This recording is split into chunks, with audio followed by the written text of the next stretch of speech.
Parfois, on ne réalise la valeur d'une personne que lorsqu'elle n'est plus là. Suivez cette histoire de famille. Dans la maison d'Adoma, une situation inhabituelle commence à apparaître. Le soir approche. Roland rentre à la maison. Affamé, très affamé. Comme d'habitude, il se dirige directement vers la cuisine, sans réfléchir. Il soulève le couvercle de la première marmite. Vidé, il ouvre la deuxième. Vide aussi. Son visage change immédiatement. Quelques secondes plus tard, il revient sur la cour, s'assoit avec colère sur une chaise. Au bout de quelques minutes, Aïcha arrive à la maison. Roland se lève aussitôt, très énervé.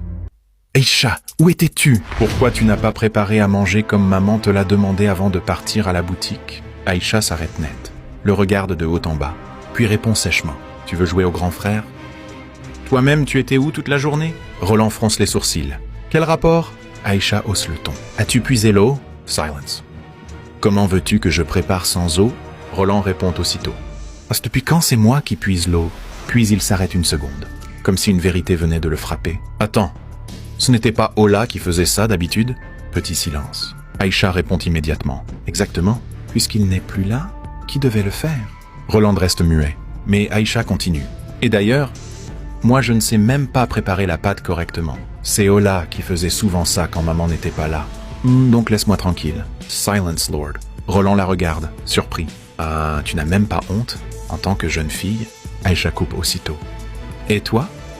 En tant que garçon, tu sais faire quoi dans cette maison à part manger et jouer ?» Roland reste bloqué, sans réponse. Pour la première fois, les deux réalisent bon quelque chose. Ola faisait beaucoup plus qu'il ne pensait. Aïcha entre dans la maison. Roland reste seul dehors, debout sur la cour, le regard perdu, puis murmure avec frustration. « Et Dieu, papa prend parfois des décisions que je ne comprends pas. » Il baisse la tête. Comment il a pu chasser Ola ? Alors que c'est lui qui faisait presque tout ici. Pour la première fois, l'absence d'Ola commence à parler à sa place, et certains commencent doucement à comprendre sa valeur.